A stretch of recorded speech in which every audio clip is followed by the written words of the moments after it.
Hi, everybody from Seattle. I'm in Seattle, guys. Welcome to another episode of the Full Circle Podcast. I'm Lexie Brown, and I'm here with my girl, Mariah Rose. How are you doing? I'm so good, Lexie. How are you? I'm good. The vibes are just very immaculate right now. I feel it through the screen. What's going on? How was your weekend? Like, what is this? I think I'm just happy that I had a weekend at home because I have been traveling so much. Weren't you in LA though? I finally got to be in my apartment. Well, yes, but for a day. I got home on Friday. So technically I was in Atlanta for the weekend. Okay. And when was the last time you spent a whole weekend in Atlanta? That's crazy. Girl, I don't even know. But I'm happy because I feel like I'm cleaning my apartment. I'm getting my life together. I'm a person again. How are you settling in Seattle? Well, I just got here last night and so far so good.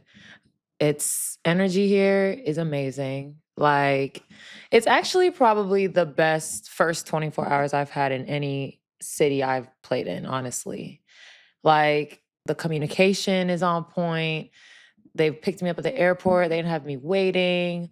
All my stuff in my apartment was just all set up and ready. They had a rental car waiting for me today because my car isn't here yet. I get to go to the facility tomorrow. So I actually might go tonight and go just take it all in before everyone else is there. So I might go get some shots up tonight on the shooting machine, which like the fact that I can do that now, like I literally can't believe it. Like, isn't that horrible though? Like this is year 8 and I'm excited to have a shooting machine that I can go shoot on. To be able to go to the gym at night. Like, and you think about it and it's just like, we should all have a gym to be able to go to at nighttime. And yeah, now it's becoming like a joke or whatever. Like the players are like, oh, we deserve better. And then they just ship you away. Cause I posted a TikTok yesterday actually of it. I was gonna bring that up.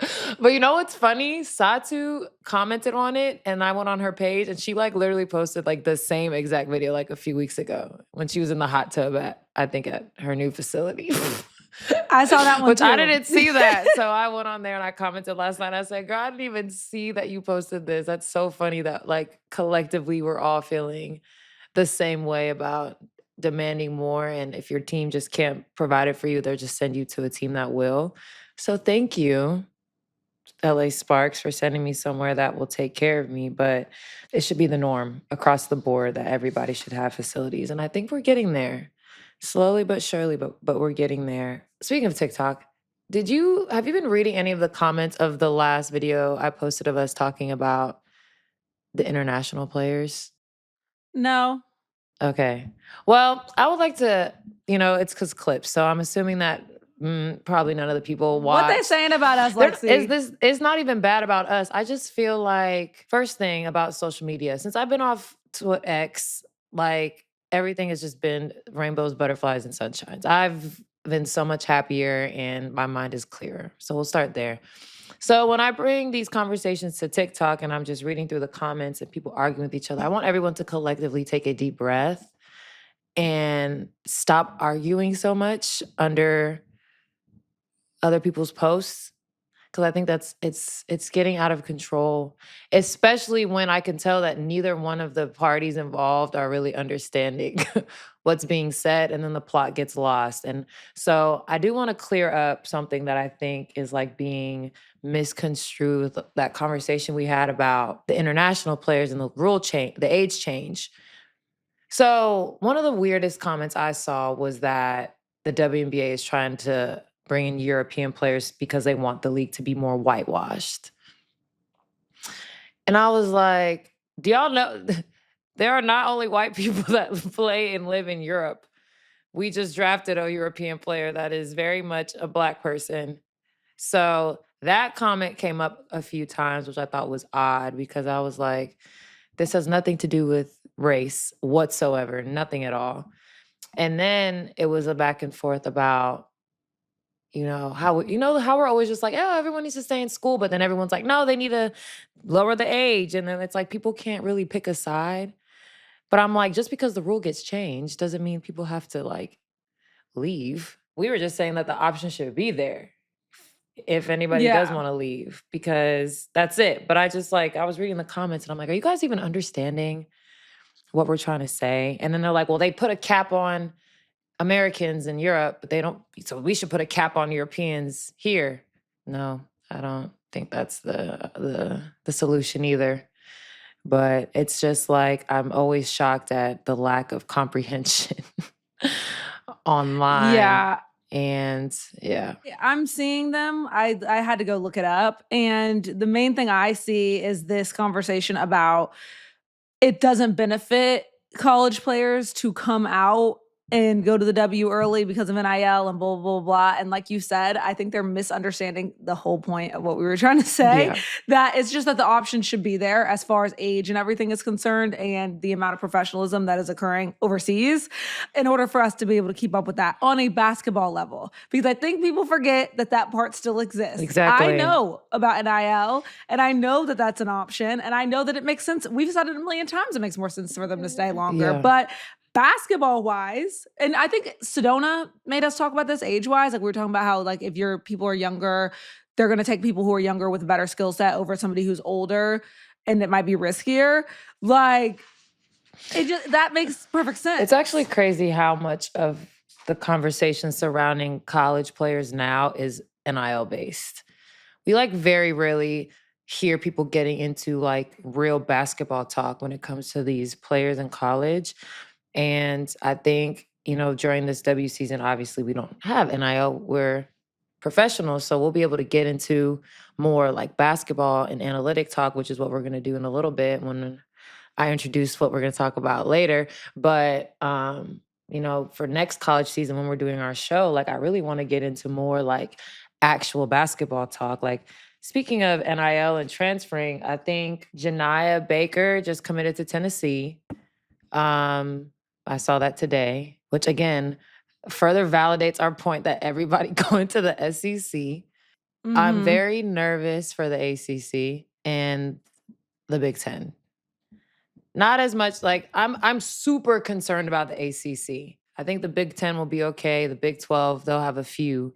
But as far as the ACC, like I don't know what they're gonna do, but like I don't know much about like how the money and all that stuff works, but it's just like y'all gotta find some money somewhere. Find it. I watched an interview with Coach Yo on Deja Kelly's podcast. She dropped a clip today, and Coach Yo is now saying that the first thing she's asking her players is how much money do you want? What? Dang. I can't believe this. I'm so beyond conflicted with this NIL stuff now because how much money do you want? Like, you average 3 points a game. You should get $20. Like, what are we?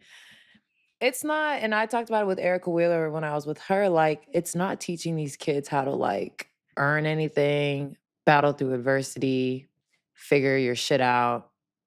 Like, unless you really are in a horrible situation at your school, you should be encouraged and motivated enough to try and figure it out. They need to bring that. I'm going to die on this new hill. Every day I'm building a new hill to die on. Bring back that sit out rule. Unless your coaches change or leave, if you leave and your coaching staff is the same, you need to sit out. Like, it's getting ridiculous at this point. And now you have players moving from team to team. And we always talk about the high school kids, but like, what about the kids that are already on the team? Like you got a new player who obviously wants to come in and is obviously probably getting money and promises, and they're going to come in and stomp all over something that you've been building yourself. I'm not really here for that at all. So I'm nervous. Again, my concern with NIL and the transfer rules and all of this stuff, the SEC about to become the most dominant conference in basketball, my concern mainly is with the level of play. Because again, if the basketball itself isn't good, you talk about all the time, the shooting isn't the same in college anymore. These players are going to be, they're very young. They're not professionals yet. It's going to get to a point where it's like all of the talent's going to be concentrated in just a couple of places.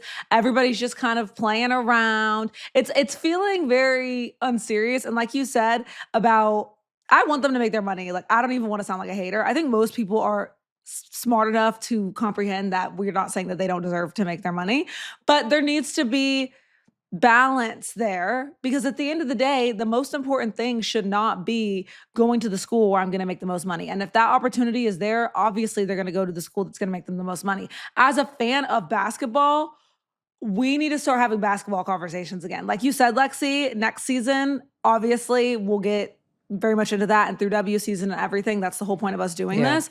But it's just unfortunate because those conversations are dominating the media and dominating the actual college basketball landscape, because everything changes every year because everybody can move. Right. So you can't even like build on anything that you were talking about the year prior because that player isn't at that school anymore. They're at a new school. And then whoever was on that team, they at a new school. So it's like, how do we even put together conversations and meaningful dialogue when everyone is just bouncing around? And that's the problem that was happening in the men's side. And now it's slowly happening on the women's side. And that is a little bit concerning for me for the future of women's basketball, because we're at this like tip top of the mountain of momentum right now.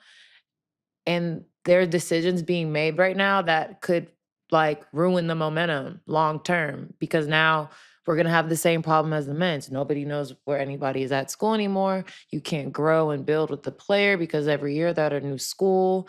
You know, there's going to be conversations that come out about this player wanting money. This player is selfish and greedy. Like, it's already happening with football. It's already happening with men's basketball.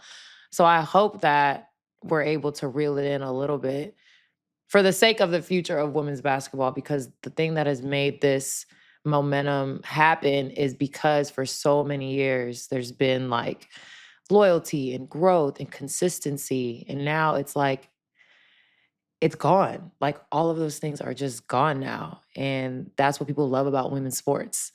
And yes, make money. I love it, whatever. But like, I don't want, like, we still are not making that much money for us to overcome the, you know, the back dark side of what all this is, if that makes sense. I think the solution to this issue is, I think that women are victims to the fact that we aren't making enough money. I'm not a professional athlete, but y'all aren't making enough money off of what you do on the court in order for that other stuff not to matter. Exactly. So of course, and Olivia Miles might chase a situation where she's going to be the girl and the main person on the team when that Haley Van Lith is gone, because imagine how much money you can make. When they come to do the Adidas commercial, guess what? You're not sharing that money with somebody else. If we have to kind of make these decisions, because at this point, these college kids could bring in generational type of wealth, and they're not going to turn that down when, let's be real, the salary in the W isn't going to allow them to do that. And on top of that, then you have to go and do all of this extra stuff and PR and commercials and social media and all of these things that are taking away from the actual basketball being played, which is what we really should be prioritizing. Right. So I think that getting like, and it's not just basketball either. It's all women's sports, because most women in sports are making most of their money. Court. You know this. Off the court. And so the more you're putting into stuff off the court, the less you're putting into on the court stuff. And so if they want that level of competition to continue the way it has been, then the money for actually playing basketball needs to rise, or else. I mean, and it is about to, but the thing about it is you don't get paid for your performance on the court in college. So, I mean, assuming best case scenario with our new CBA, that money goes up, then I feel like some of those problems will be resolved. Again, I don't think that's ever going to change about women's sports, is doing all the extra stuff off the court. I think that's just the reality. But like, also, I think women are just more marketable. They're, in my opinion, more fun to work with. Even like when I'm working with companies and brands, like almost everybody that I've worked with on content and commercials and photos, it's all women. Like, I don't know if that's because like I'm a woman, so they bring women in, and it's vice versa, but it's like women are truly dominating this space right now. So I don't think that's ever going to change. But like you said, like, you have to still put the time in on the court. Like, the main thing is the main thing, if that's what you want to do. Yes, there are probably a good amount of girls that probably do not want to be in the WNBA.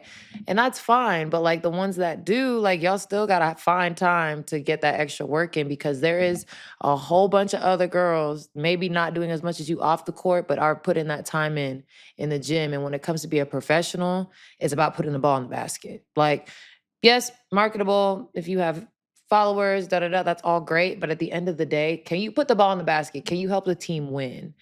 And that's what it comes down to in the at the pro level. And I hope, and I don't want to have situations every year where you have these popular players not getting an opportunity or not making teams because they're not ready because they didn't put enough time in the gym. So I just don't want that to happen because I feel like we're finally getting like a balance of like popular players with good brands, but they're also very talented and ready to go. So I just hope that we don't lose that because it is a very violent jump from college to W, like extremely violent. And women are in like you're with grown ass women now, like fighting for their livelihood and like this is our jobs. So, yeah, I mean, I wish them the best, honestly, and I do sometimes feel bad for the coaches in college right now. And like I don't know how they are doing their jobs right now with all of this movement. I feel bad for coaches in sports in general recently. I feel like this coaches don't, at least like in high school, I feel like your coach is everything. They run everything. They can tell you what to do. They say run, you say how fast, whatever. I feel like as of recently, the coaches are just They're like over it. interchangeable, disposable. Mhm. The W fired half of the coaches at the end of last season. Yeah, NBA coaches are firing them right before playoffs. Like, what I think is starting to happen with coaching, I personally have never ever wanted to be a coach in my life. But what I'm seeing based on like my experiences with coaches and now how the game is played now and with the train, like everybody got a trainer, everybody's a trainer. You have access to all these videos and analytics and stuff. You can really do like almost anything yourself at this point. What I'm seeing now that coaching is going to transition to is I think at some point the WNBA and the NBA is going to be at least like 80% former players as head coaches. And I feel that way because we don't have to depend on these older people that have never played before. But because we're so knowledgeable, we've been around this, we've been around that. Like, okay, well, now we all have access to everything. Like, there's really nothing that these older coaches can teach us that we can't find on our own at this point. Also, the style, the communication style, mental health, all those things, they don't know what to do with any of that. Like, all they want to do is scream at us and yell at us and not communicate with us like adults and like as equals. Like, that's really the main thing is like these leagues are transforming into like more player led and like player centered. So I'm like slowly seeing like these older coaches like getting phased out like one at a time in the W and the NBA. And it's very interesting to me. I've never had a former coach a former player as a coach before. So this will be my first time playing for a former WNBA player. So I'm really excited about that because I'm such a nerd when it comes to basketball. I love film, I love learning. And I just have never had a coach that hasn't been like offended by that. Like, yes, I might know a little bit more than you. So you're still my coach. I respect you, but I need you to still respect you. respect me back.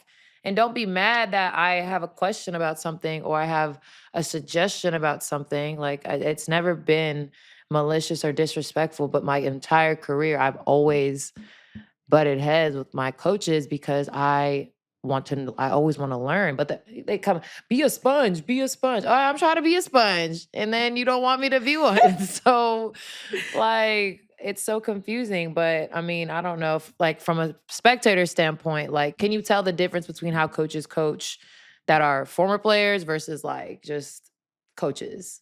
Like, can y'all even like tell the difference?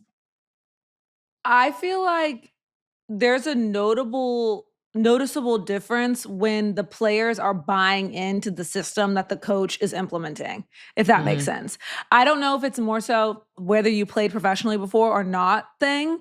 I feel like it's a case by case basis with coaches and how much they can connect with their players. But it's very obvious when you have a situation where I'm trying to think of an example, but it's very obvious when there's a situation where the players are not buying into the system and they're kind of doing their own thing. And it's obvious that they're butting Mhm. heads with what they're supposed to be doing on the court and a team where everybody's buying in. I don't know if that has to do more with because it's all about culture in a locker room and on the court, right? So I don't know if that has to do with your star player. If your star player doesn't want to listen to the coach and isn't abiding by what the coach is doing, then nobody really is able to. If the coach, nobody really takes them seriously, nobody's really going to listen. So I feel like that's a mess. I was curious for you as far as a player, because for me, as a fan, a lot of times when I see a coach getting fired or whatever, usually the first thing that comes to mind for me is the coach is kind of being scapegoated because they're not actually the Right. ones playing. Like they can tell you what to do all they want, but they're not out there playing. But I'm curious from a spectator's standpoint, what role does a coach play in the team's success or lack thereof? Like, how important do you feel like the coach really is? I think for me, since I've been on like so many different teams with so many different dynamics, like I'll actually like give like full blown examples. So when I was in Connecticut, I kind of just wasn't like involved at all with like anything that was going on. Like I just like would show up to practice and leave. Like I literally was like, I don't know what's going on here.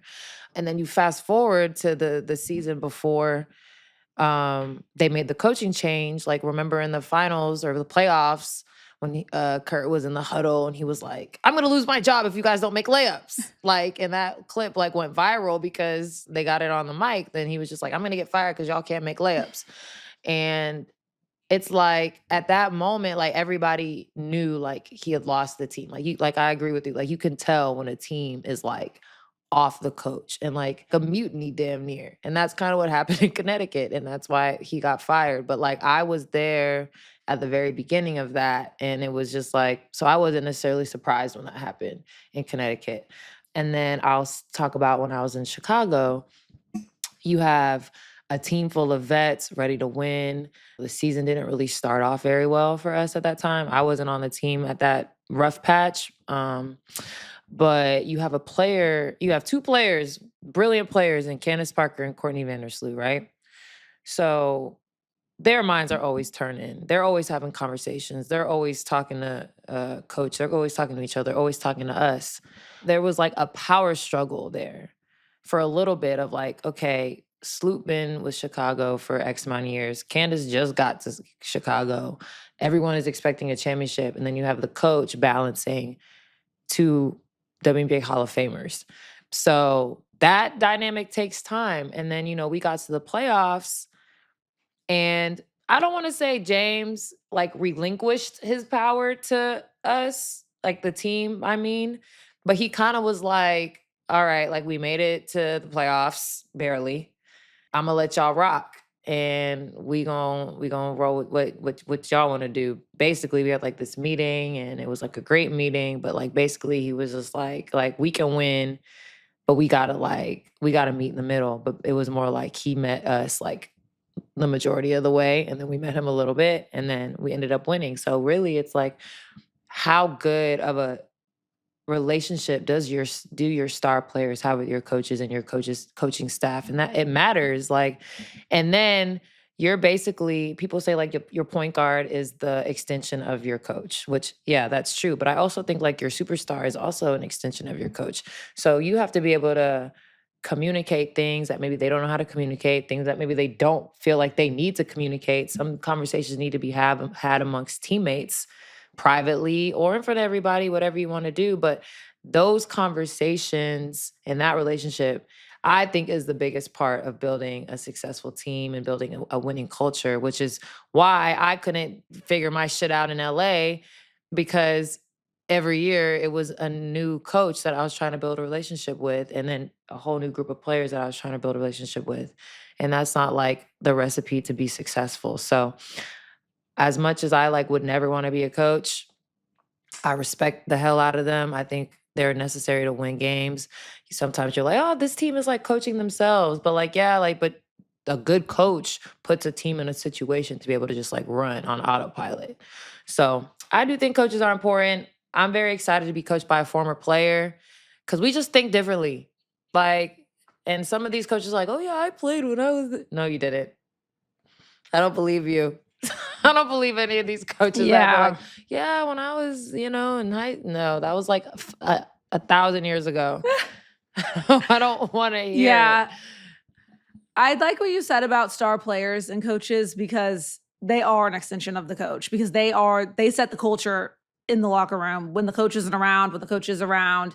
Really, I feel like especially younger players are looking to the star player more than they're looking at a coach. And I feel like organizations, they see their star players as anchors in their franchises and they see coaches as disposable. Like you talked about your situation in LA. I feel like what's it like when y'all know the coach is about to get fired? Man, What's that listen. like? What's that like? Listen, I will tell another story about LA.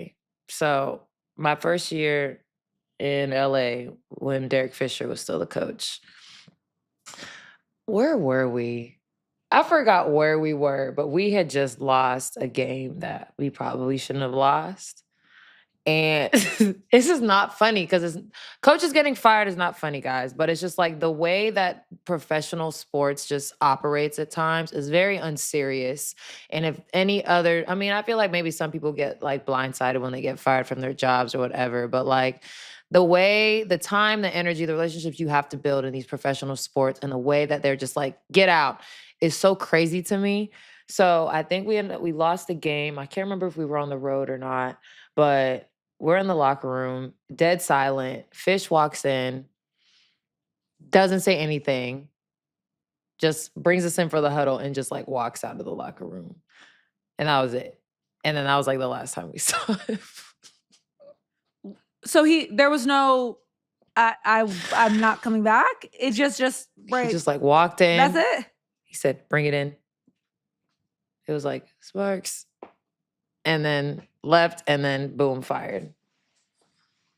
That's so awkward. And then after your coach is fired and they bring in an interim or whatever, was he fired? Yeah. Yeah. The How's assistant that? just moved up. So the assistant just moves up to replace. And then at that point, you're just kind of like, that like, no one ever talks about that coaching time period because you're in such an awkward situation.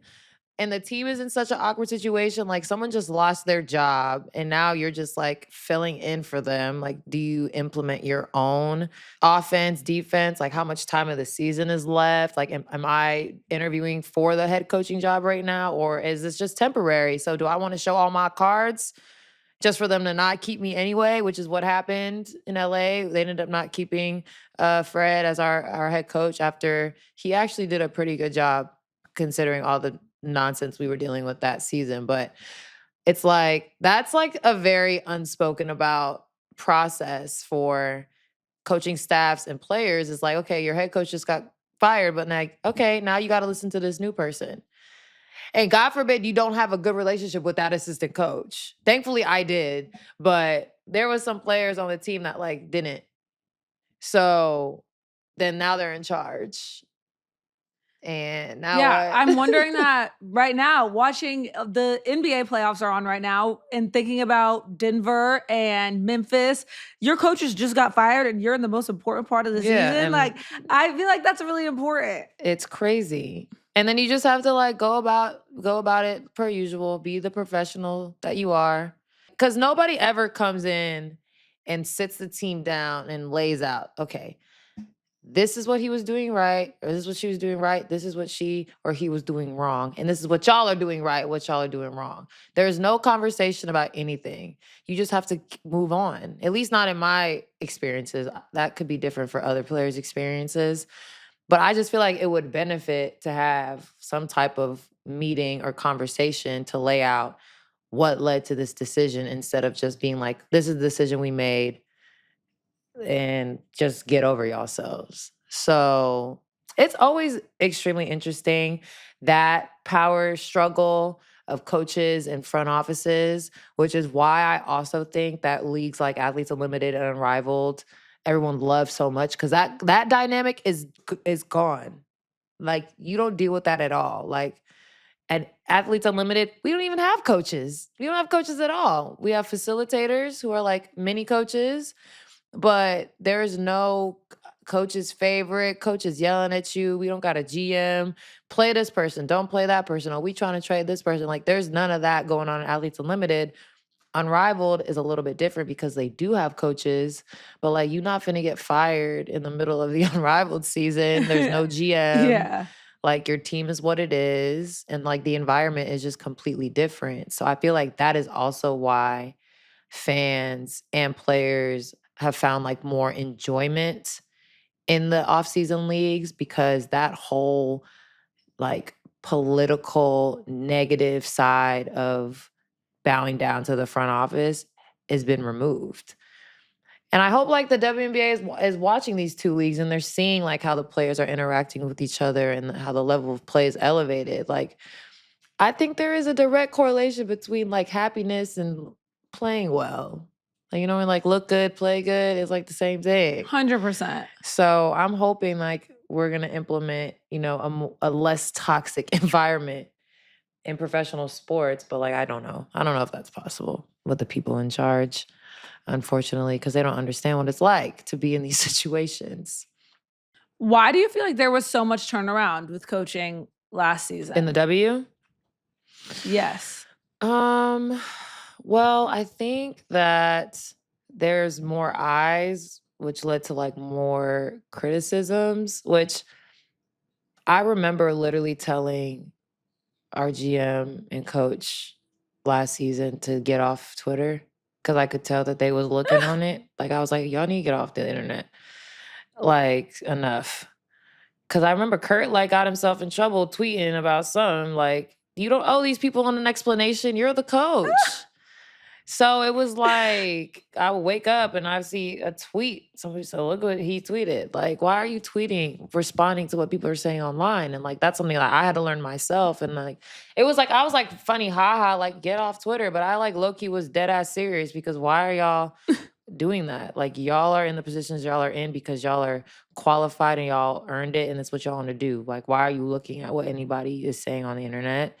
So I think that had a huge part of it. It's like you had more eyes, so people were like very critical of what was going on. And I think everyone is just kind of like gearing up for this new era of WNBA. And you have to put the right people in the right places. You know, these teams, like I said, drafting intentionally, free agency was very intentional. So I think they were just putting the right coaches in the right situations and then gearing up for potential changes. Like we're talking about more European players possibly coming over, a lockout, hopefully not. But like there's just a lot of moving pieces. And I think the best time to make like massive changes was right now. I remember being in the league 8 years now. It's been like a carousel of the same coaches bouncing around from this team to this team to this team. You have a losing season. Oh, who cares? We're going to hire you over here. Oh, your whole team turned against you. Cool. We're going to hire you and see if you can do something different on this team. So it's been nice to see new people being hired, especially from like the NBA side. I love that some college coaches have come up because, you know, everyone is like up in arms that Don Staley won't leave South Carolina. But I'm like, but there's other coaches that will leave their colleges to come be in the W. So I'm happy that a few of those coaches have come to coach in the WNBA. So I'm actually really excited about this season because there's so much change. Like, like every team is different except for the Minnesota Lynx. Every single team. Yeah. I feel like, which makes sense. You know how I feel about going to the finals and changing your whole team up because you lost. I hate that. But what are you looking forward to the most? And I'm curious because I know if it were me, I know when I was in high school, the last time I was an athlete, every season I had a game circled. You got any games circled? You know what game I have circled, Mariah. You already know. But what I did find out yesterday is we have a close scrimmage in LA early May. So I can get all that bad juju out in private. So when we have the real game, it'll be just fun. It'll be all puppies and it'll be all shits and rainbows. gigs. Actually, this is how I wanted to kind of break down the W season, these next 2 episodes. This episode, I want to talk about the East Conference teams, even though we technically don't have conferences anymore, but this is the easiest way to break them up. East, and then next week, we can get into the West. Is that cool? Oh, I'm excited. Yes. All right. So in the Eastern Conference, if you guys don't know, which let's give the listeners a little history lesson. There was a time where the WNBA operated Eastern and Western Conference in playoffs. Okay. That used to be a thing. I think that the Western Conference became too dominant, I want to say, which is kind of what we're seeing in the NBA. So, like, I don't know. I was just about to say that. I wonder if they'll ever pivot out of the Eastern versus Western and just go 1 through 20. They copied y'all with the in-season tournament everything. Too, so I would love for them to remove the conferences and just have 1 through 20 for playoffs, no matter what. Even though logistically that probably might be a nightmare for them, but they got enough money, they'll be fine. Okay, back to the WNBA. In the Eastern Conference, we have the Liberty, the Fever, the Dream, the Sun, the Sky, and the Mystics. Okay? So this is how we're going to have this conversation. We're going to go through if they had a coaching change or not, any of their major personnel changes, not including the rookies, okay? I'm not really we talked about the rookies last week. I don't really know enough about them all yet. So we're going to acknowledge that they got rookies, but we're going to talk more about their returners. Cool? Potential play style changes. And then as far as my basketball nerds like me, I'm going to use 3 stats that I looked up on the WNBA page, which is effective field goal percentage, which is your field goal percentage, and it calculates it a little differently because it includes 3-point percentages, and it like weighs it a little bit higher because they're worth more points. Their pace, which is how fast you play, and then their net rating, which is your offensive rating minus your defensive rating, which is like basically will be like your point differential. Okay? All right, everybody, keep up. First team we'll talk about. I'm so excited. We won't make this too long. First team we'll talk about is Indiana Fever. They were first in effective field goal percentage, second in pace, and 6th in net rating. New coach, Stephanie White, who came from the Connecticut Sun, and some notable personnel changes is the additions of Natasha Howard, Sophie Cunningham, Breonna Turner, DeWanna Bonner, and Sydney Colson. Thoughts, Mariah, about anything that I just said? Well, we've talked in length about the Indiana Fever and what they did in the offseason, but I think they obviously are taking winning and capitalizing off of this Caitlin Clark moment they have going very seriously. And I feel like this is exactly how you're supposed to react to having a star like her. And they made the playoffs. She was Rookie of the Year. She had a great year. Like, this all makes sense. I'm excited for them. The coaching change, I think, is going to be really big. Poor Connecticut. They're in the East. Yeah, we'll get to them. But yes, but I think that it's going to be really exciting. I'm not going to call them championship contenders or anything like that. But I think that it's going to be. You think that they're contenders? Yes, I do. I'll tell you why. Wait. Let's talk about this for a second. What do you think is okay? When I say championship contender, I mean I would bet my own personal funds that they are going to win a championship. I guess contending means they could, but like I think a contender is like I would put you in there right now today. I think you will win. Yes.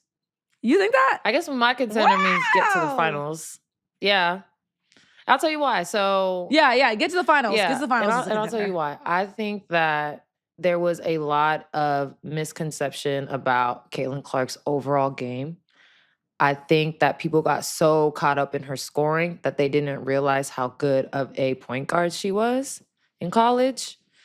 So I think that once all the... not to interrupt you, but she didn't get the opportunity to show that as much in college because she wasn't surrounded by as much talent. But the plays that she was making still, despite all that, was like insane. But like people were so caught up in the logo threes and the 23-point attempts per game, which absolutely I understand that. Like it was so much fun to watch. But I always said she could potentially be one of the best point guards to ever play in the WNBA. And everyone was like, shut up, Lexie. And I was like, all right. Led the league in assists last year as a rookie, which is incredible. So I think after, they take the inventory of the season, you look at what you have, they said, we need to give her a more elite supporting cast and potentially not as many players that need to be spoon-fed buckets. So that's no disrespect to anybody that was on her team last year. Like, obviously, they made the playoffs. They'd had a great season. But you have a Natasha Howard and a DeWanna Bonner that can just straight up go get their own bucket. And they're huge, okay? These are tall people, okay, guys? I think they're both like 6'3" and 6'4", right? So matchup nightmare. Sophie Cunningham has been playing out of position in Phoenix for like 3 years. So she probably will get to go play the 3 again. She's a very underrated defender. And now you have very elite rim protection in Bree Turner. So now you go keep Aaliyah Boston out of foul trouble, which means she's going to be able to stay on the court. So do I think that they are a contender? Yes, I do. Then you throw in Sid Colson, who is a very, very, very, very solid backup point guard. And she plays defense. So you can even throw her out there with Caitlin. And now Caitlin can chill on defense for the most part. Because defending the one is not easy. And it's not because you can't stay in front of people. It's because all they do is get freaking high ball screens constantly. And it's hard to navigate those at times, especially when the screener is 6'5".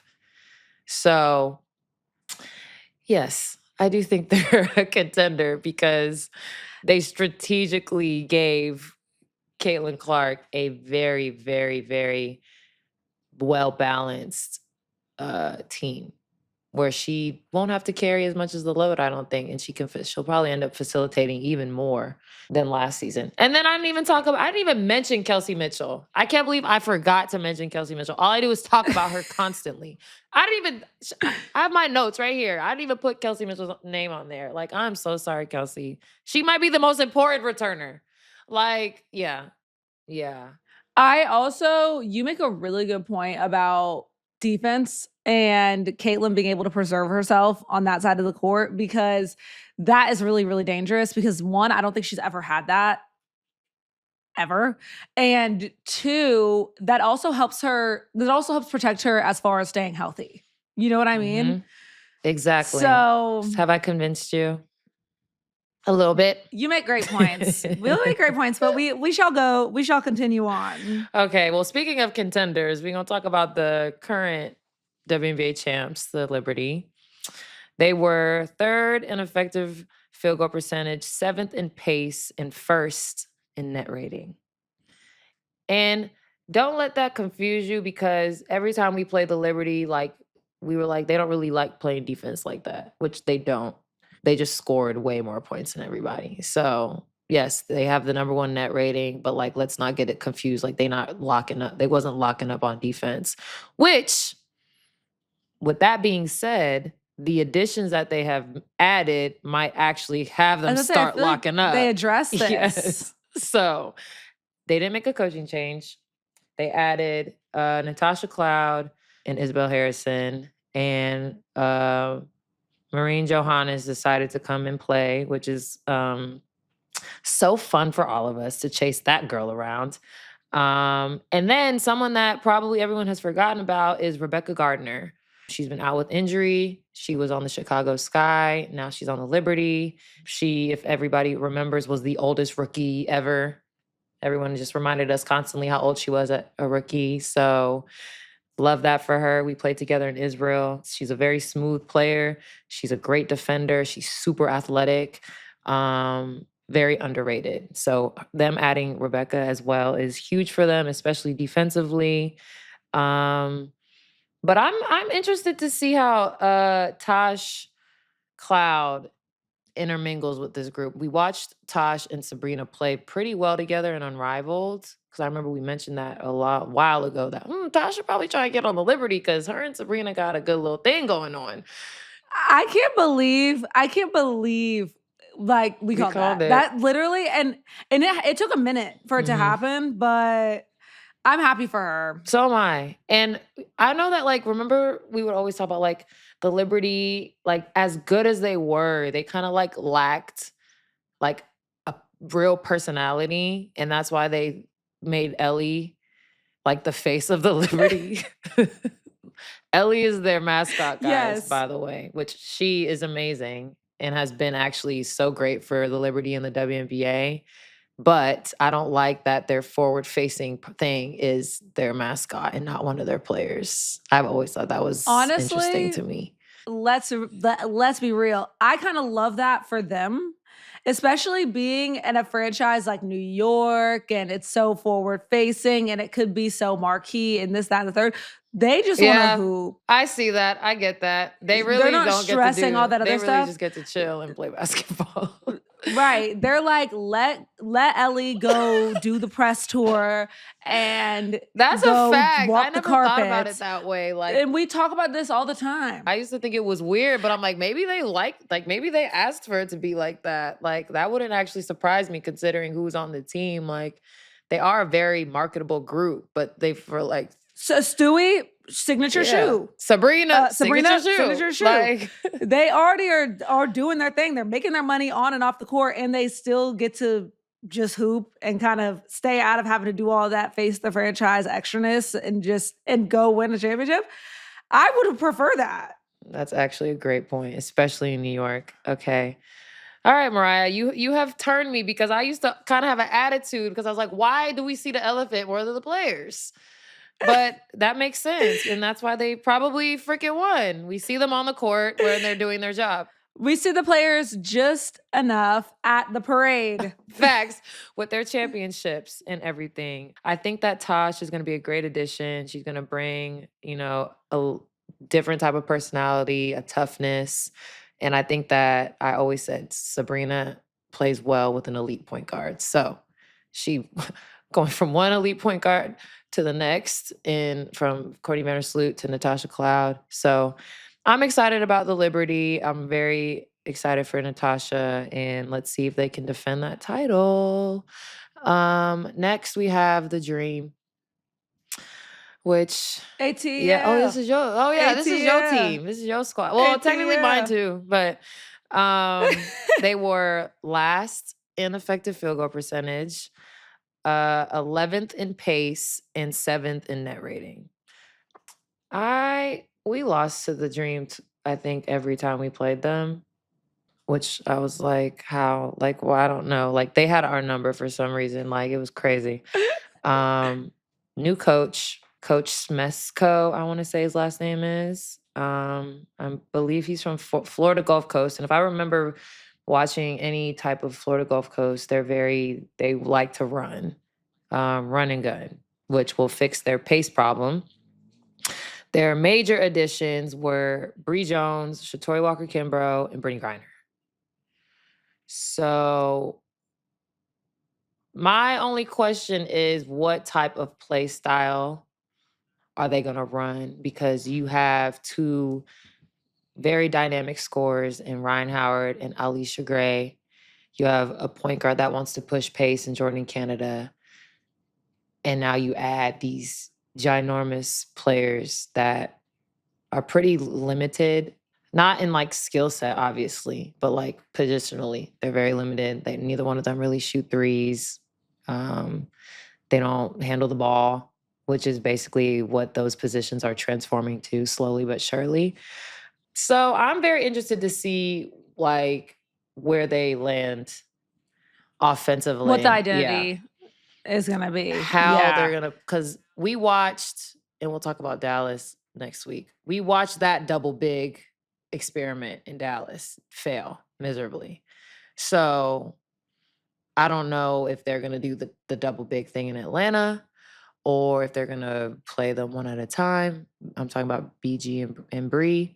Those are two players that typically have been one of the focal points of an offense. And I can see them being like the third or fourth option on this team. So BG's used to playing with a dynamic scorer and Diana Taurasi as far as like outside shooting. Bree, not so much. That's always was Connecticut's Achilles heel, was their lack of perimeter consistent 3-point shooting. So maybe it will benefit Bree having a completely change of scenery as far as personnel and play style. I mean, I think BG's gonna be fine. Like she's BG. But they surprised me last year. I thought they were gonna be better than they were. I think they were right there at playoffs. They almost made playoffs because they didn't make the playoffs, did they, Mariah? I don't think so. No. They were very close. But I will say, as we spoke about earlier, we saw this in the MNBA with the Pistons. They're a coaching change at the right time to build a new culture. You know what I'm saying? I believe in them. And like they have like and I love playing in Atlanta. Even though they're like, we have the most sold out games in the league. Well, yeah, because your arena holds 12 people. So like their games are lit. Because I remember growing up, they played in the big arena where the Hawks played, and those games were lit. And then they had like a down time where the games were in that smaller arena and nobody was in there. And now it's packed out every night, which I think is amazing. And the energy is very Atlanta. Like it's Atlanta down in there. Like it's so fun. You know what sucks? And this is it. I'm not even coming for the dream because I see beautiful things for them this season. What I was going to respond to all of those things you said was I feel like this mystery of there's all of these options of what they could do and who the focal point could be and what could possibly happen just means that we'll have options, Lexie. Yeah, you will have options. You will have options. But it is really unfortunate in Atlanta as far as being a sports city that we have every professional sport. We have so many sports teams and we have the fan base here. And we just don't have winning. No. So I'm gonna need the dream. I'm gonna be dedicating myself this season full time when I'm not being a dedicated Lexie fan. when I'm there, when you play the dream, I'll be supporting you, of course. But I feel like I'm dedicating myself to hopefully the dream being that. Kind of like Vegas brought Vegas their first professional sports championship. We need that with the dream. So it's time. I mean, I'm very positive about what they got going on there. Like, even the addition of Shatori, I didn't talk about her much. Like, she is a consistent scoring option. She plays defense, and she's like a great teammate because I played with her at Maryland. So like I know her personally and she's great. And I'm glad that like she also is getting a change of scenery. But it's gonna be interesting of what like if they're gonna just completely change their offense. Cause it's different when you bring a new player, you bring in not even new players, you bring in stars. These are 2 all-stars you're bringing in. And then someone who knows how to win. Like Shatori's won championships. She won championships in college. Like she's a winner. So you bring in 3 players like that, you're obviously trying to make a culture change. So what is that dream team going to look like this season because they had such a disappointing year last year? So shout out to the dream. I'm excited for them. One of my favorite cities to play in, and they have my favorite jerseys, low key. Playoffs. We All in right, there. Period. Stamp it. We in there. All right, next up. We have the Connecticut Sun. I'm going to read off these stats, but like they really don't matter because nobody on the team last year is even on the team. But I'm still going to read the stats anyway because we're going to keep it consistent. 8th in effective field goal percentage, last in pace, and 2nd in net rating. So new coach, the European coach came over. Key additions, Diamond DeShields, Marina Mabry, JC Sheldon, Yvonne Anderson, Lindsay Allen. Tina Charles was the biggest surprise signing for me because I'm not gonna be an ageist. I'm not, because I'm creeping up there as well. I don't want people to do this to me. But I'm like very surprised that like she's still playing. Like, and I think it's like, I think she just wants to win. Like I can't imagine going that long. Then what is she doing in Connecticut? Well, I feel like nobody else wanted to give her a chance to win. Lexie, that don't make no sense. She's such like, and I don't know Tina Charles personally. I'm pretty sure she was overseas playing. Like she doesn't get enough credit, in my opinion, for her longevity. She's the 2nd leading scorer behind Diana Taurasi. Yes, she's over 2,000 points behind Diana Taurasi, but she's still second. Like, and because she hasn't won, people put her in this like box, which unfortunately, that's the reality of sports. At a certain point, winning, if you're a good enough player, winning, there is an expectation to win, and she just hasn't. But she's also the all-time leading rebounder. Here's the thing, Lexie. I'm not trying to be that person. I think that they should just go out there and have fun and try their best. That's what I think. But remember when Diamond was on here, she's like, y'all are asleep on us. And I believe her. It doesn't help that one of your star players demanded a trade, but two of them actually, and one actually got it, and the other one did not get it. So that's probably not the greatest. I would say Marina does not want to be there. That's probably not the best energy to have starting a season. But I'm hoping that the rest of the team can like override that and make her feel comfortable and make her feel like she like can help them win games, and she needs to stay there because she's not getting traded. Let's be serious. She's not. You demanded the trade last year. Like, it's not gonna happen. And then they traded Tosh. So I think they were like, okay, we'll get rid of one of y'all. We're gonna let Tosh go. So, I mean, I want them to have as good of a seat. Like, I don't know what their ceiling is, but I want them to get there. I would like to see them get there because Diamond is my best friend. I want her to be successful. So yes, this is a very biased opinion on the success I want for Connecticut because I want her to feel success for herself. And then they have all the they have some rookies coming. I know we were going to talk about the rookies. But it's like you're starting from scratch. Like for me, I'm like, this is fun. Like I know you're in Connecticut, and like I know that's not fun. But like that's beside the point. Like you are starting completely over. Like for me, I would love that. Don't send me there. But I'm happy in Seattle. I'm gonna give my unbiased synopsis. Okay, for those who don't know, correct me if I'm wrong, Lexie, not a starter from last season is still there. No, they all left. Every single one. Okay, your entire starting five is gone. Mm-hmm. I knew that, but I just wanted to hear you say it, for dramatic effect. But the point is, I've talked about that on TikTok at length. But the point is, I feel like when you're in a situation like that where really your whole culture, like we talked about with coaches, starting fives, blah, blah, blah, or coaches, star players, everything. Your coach is gone. Your star player's gone. You're starting completely from scratch. My positive for Diamond, I will say, is being in that kind of situation is very low pressure and gives you an opportunity to shine. And I hope she finds that success for herself. But that organization needs to figure it out low key because haven't they? It's like there's some crazy stat about they've been to the playoffs the most times. Yeah, most playoff wins. Most playoff wins without a championship. Yes. Mm-hmm. Okay, thank you. Most playoff wins without championship. That don't make no sense. And to have that and then to get just rid of everybody is like. But I will say that it is important for organizations to know what their ceiling is and know, okay, we're not going to get that far with this group. So maybe that is a positive for them that they realized they weren't going to get to the mountaintop with that group. And they didn't, not technically by choice, but that group is gone. So maybe this is an opportunity for some new fresh blood. But if I'm categorizing these teams as you go along, this is probably what I will do. Between contenders and pretenders, they're pretenders. They're not. That's fair. I would say the only two real contenders so far are Indiana and New York.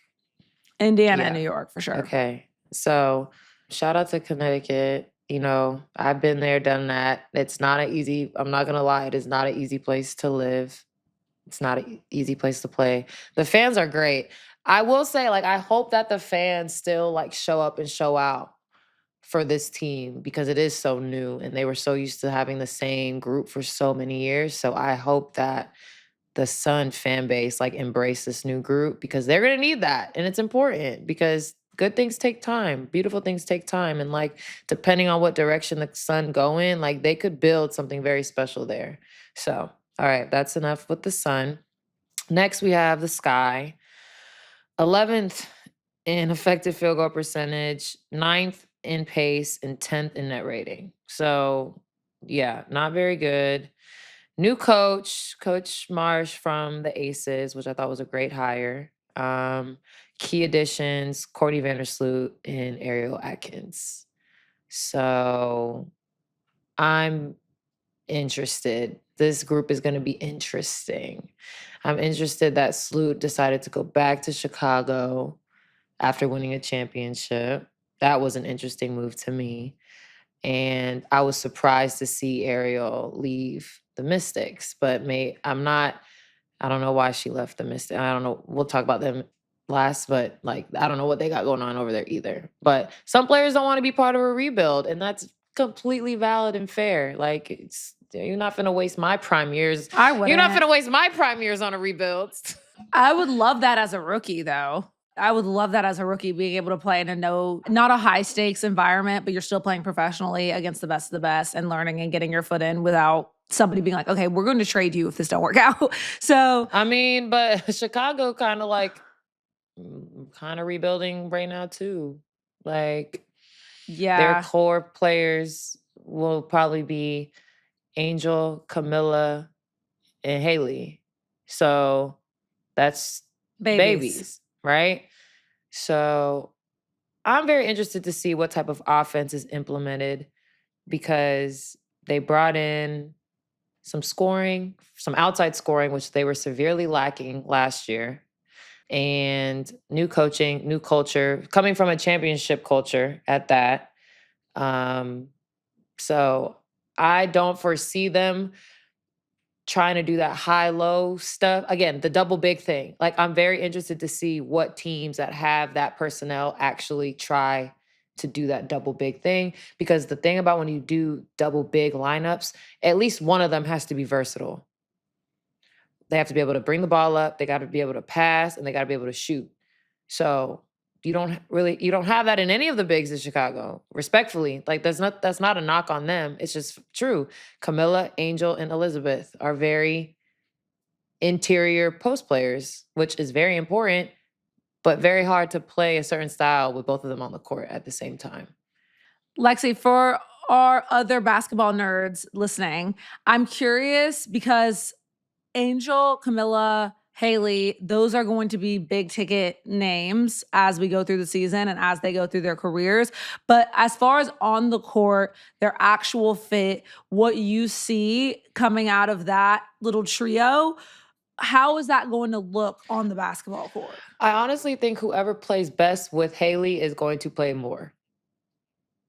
Haley said in her press, I love playing with big players. Well, do you think that Angel has an advantage because they played with obviously it was only 1 year and that year, I mean, everybody points to it and says that year went terribly and didn't really work out, but they still They still went pretty won. far. Yeah, they still went pretty far. So, do you feel like Angel has an advantage in that way because she has played with Haley before, or I feel like people shouldn't even bring that up. It's a completely different environment. It's a completely different situation. And they're both very different players than they were 2 years. Was it 2 years ago? 2 years ago? Haley got her confidence back. Angel got her swag and the W. Like, it's going to be a completely new experience for them playing. And now you're playing for something different. Like, this is the pros now. Like, this ain't college. Like, you're not playing against little girls no more. Like, you playing against grown women. But again, Tyler, he's used to this very fast-paced, run and gun, elite offense and style of play. So them being able to implement that with that group, like, would be really cool to see. Because I do feel like a lot of people think that like that group is going to be very limited. And I feel like if they're open to learning and developing, that group can be very special on both ends of the floor. I mean, we didn't even get to the defensive side. I think defensively they could be a nightmare to play against. But you got to score the ball to win. So it's going to be like who's going to have the ball the most is going to be the real question. Obviously, Ariel and Sloot together, like that's going to be a 1-2 punch that I'm very looking forward to see, because playing with anybody that plays with Sloot automatically is going to be in a better situation on the floor at all positions, because she's such a great point guard and she has such a feel for the game. And I think that's something that Chicago lacked last year, is they didn't have somebody that could just like control the game. Like if it was getting a little out of control, they didn't have someone to be like, all right, let's chill out for a second, or we need this type of bucket. Let's get this bucket. Let's do this. Let's do this. And I think Sloot will bring that calmness to the group, which will be good because they're so young. And then Ariel can she can give you 30 at any given night. So I think they're gonna be better than they were last year. I think so. A lot of the discourse surrounding Angel specifically was double queen, rebounds, rebounds, rebounds, rebounds, rebounds. And obviously, as a fan of Angel that wants her to be great and don't want anybody to talk about her, I will say I want to see her finishing more. As far as looking at her off season, and obviously y'all are only going to post the best parts of your workouts, but it seems like that's something that she's been really working on. So hopefully that improves, but that's something that I would like to, a little nugget I would like to give this guy. I would like to see they were that. second to last in field goal percentage. That's not that's a stat. That is literally a statistic on the internet. They were second to last in effective field goal percentage, which is a combination of twos and threes. So they barely shot any threes. So that means you were very poor shooting twos. That's not good. You're not going to win very many games being poor at both. Being poor at twos and not shooting threes, you're not going to win very many games. So I think that her rebounding is still something that is next level, very elite. Not a lot of people can do that. But will her rebounds potentially go down if she finishes a little bit better? Maybe. They might. But that's not going to be she's not going to be I just hope the conversation doesn't turn, oh, look, she's not I just hope it doesn't have to be a negative thing. If you see improvement in her game, you see improvement in her game. But we don't know what that is going to look like necessarily. But there is going to have to be an improvement as far as finishing around the basket.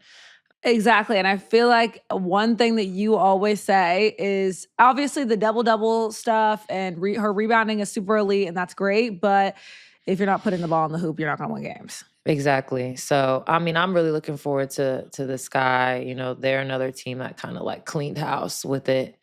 Their whole team basically gone. So I'm really excited for them too. I'm always excited for a new coach, especially a new Black coach. Always excited for that. I know that's right. So I'm excited for them too. Angel was hurt about their coaching change though, and so I feel like they had to bring somebody in that that could at least give them confidence that okay, we still got faith. But he 100%. Has an incredible background and won championships and has a really good reputation. So I think they're going to be better. One thing I want to clarify though for those listening is we have said very similar things about you're going to hate me about Connecticut and Chicago as far as they cleaned house and blah, blah, blah. But Connecticut, they're not as young. No, they're not as young. And so it's not the same thing. This is a true rebuild. Connecticut is out with the old and with the new. Rip the Band-Aid off. Chicago was it's hard to believe that we won a championship 3 years ago.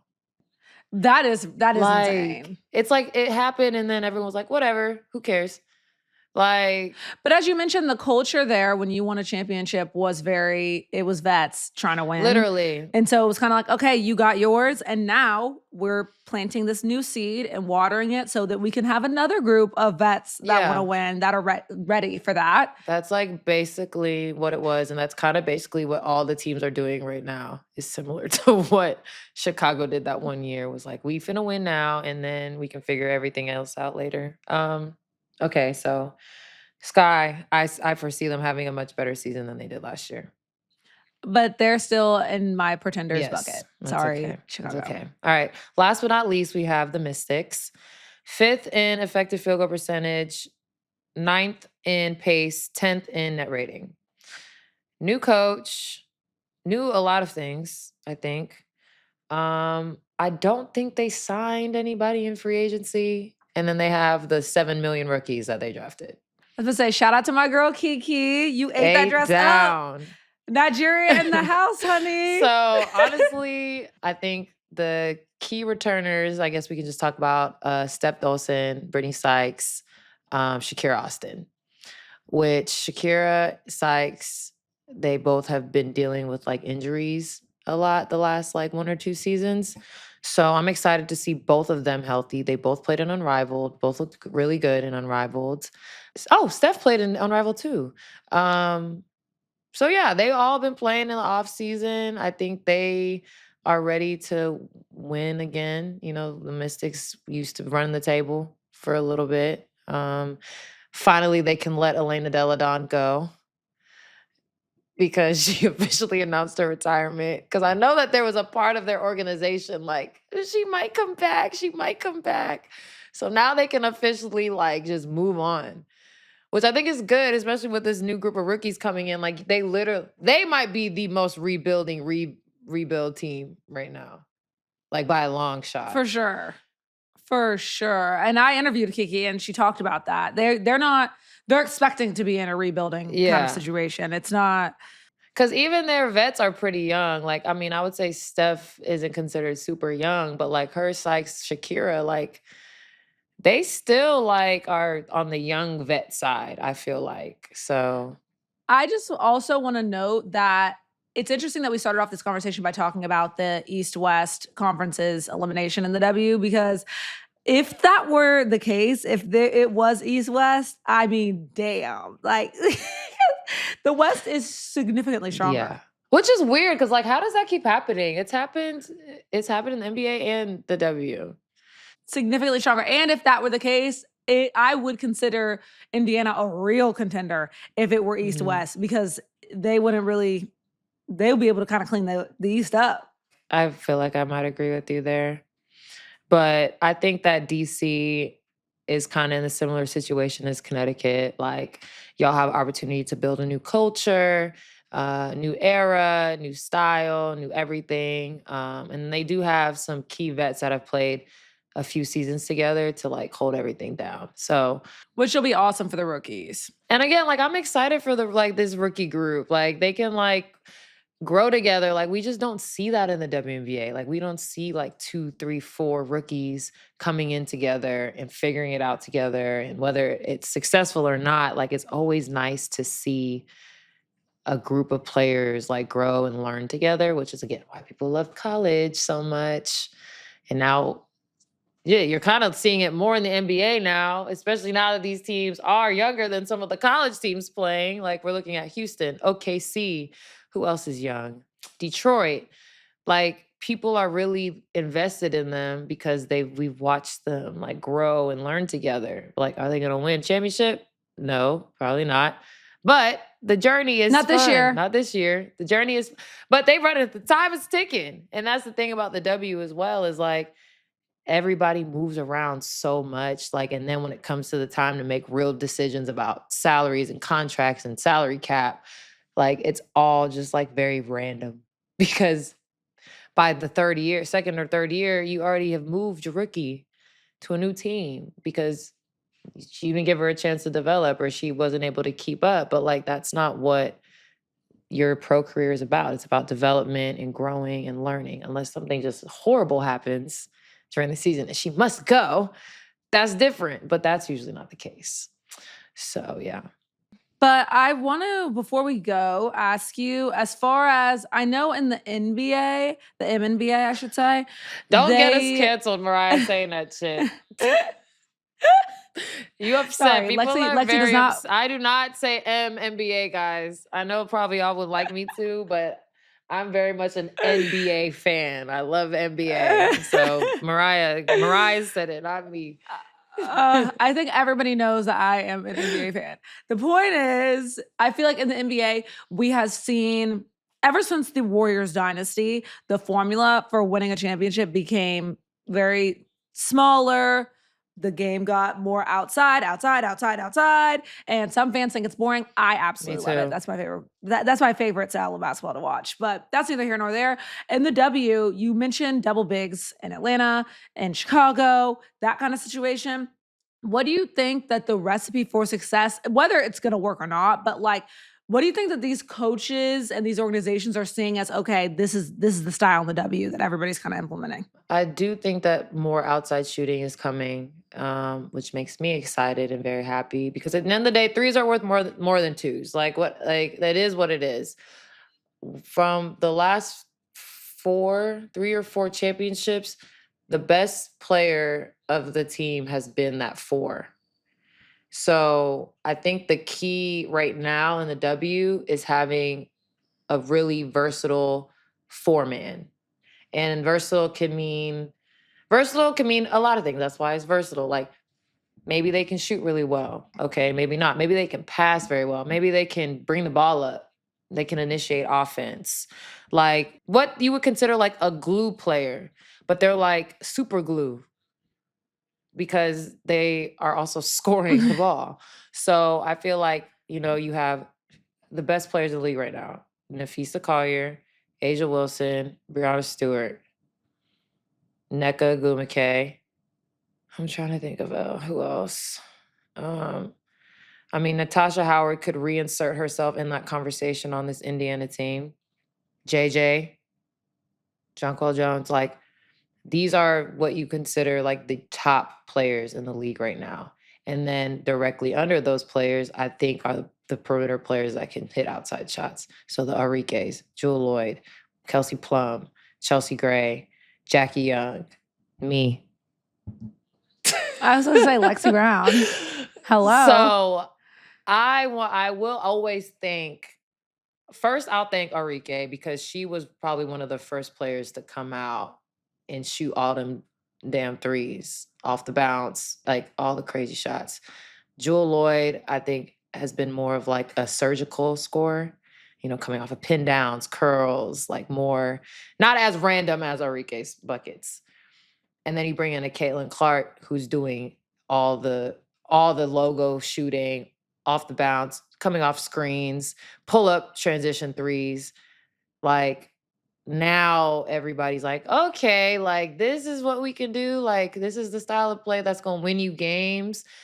But also facilitating, because it's like you're drawing so much attention to yourself that it confuses defenses. And if you can facilitate and make plays, then you're dangerous. So, I mean, yes, you look at the Golden State Warriors has been the formula. You have elite scores from the perimeter, and then you have your glue man. So the Draymonds of the world, but I feel like that position in the W is more offensively gifted than what you would call the Draymonds of the NBA, which in that, because there's so much perimeter scoring now, like that person doesn't necessarily have to score. Also, they have more time. Like there's just so many different things in the NBA that are different from the WNBA. Like we had more time to play, more people would be scoring. But because that position right now is so versatile and so good, gifted offensively, and then just a matchup nightmare, like they're just like kind of the key piece. So now there were some shooters around him. Very hard to guard. Very hard to guard. Shout out to the Fours. Well, Lexie, I'm really excited for next week because I'm about to come with stuff to say about these West teams. Yeah, but I'll have a nice little update for our first day of training camp because it'll be the day after of camp. So when are we gonna have our Lexie's goals show? Right before the season starts, like at the beginning of May? Yeah, like right before our first actual game. Not our preseason games, our first actual games. So I can actually put together a realistic list, Okay. Because I want us to be able to check these goals off. I don't want to end the season and nothing is checked because I've made goals that didn't make any sense. So I will say, when I was working for the Atlanta Hawks, this is a random tidbit to set us off, but when I was working for the Atlanta Hawks, I was on the social team, and we did this thing where the players would write down their goals for the season on a little Polaroid to be cute, to put them on our Instagram. And the whole starting 5 did it. And so obviously everybody put win a championship as their goal, except for Clint Capella, who put go to the conference finals. And everybody, they tore us up in the comments. Tore us up. He was so mad about at the social team for posting that. He was so mad. You said it. Right. Right. I mean, and he was probably being the most realistic out of everybody. Yeah, like, But what? Y'all want them to lie about their goals just so y'all can make fun of them if they don't get the championship? Because they all knew they wasn't gonna get one, so that's right. funny. That's really But funny. so funny. Okay, well, I hope y'all enjoyed our little breakdown of the Eastern Conference in the WNBA. We're really excited for next week to get into the West, and this season is going to be really fun. But thank y'all for tuning in again. I know I said we were going to keep it short, but we did not. But I hope you guys enjoyed it. We will see y'all next week on the Full Circle Podcast.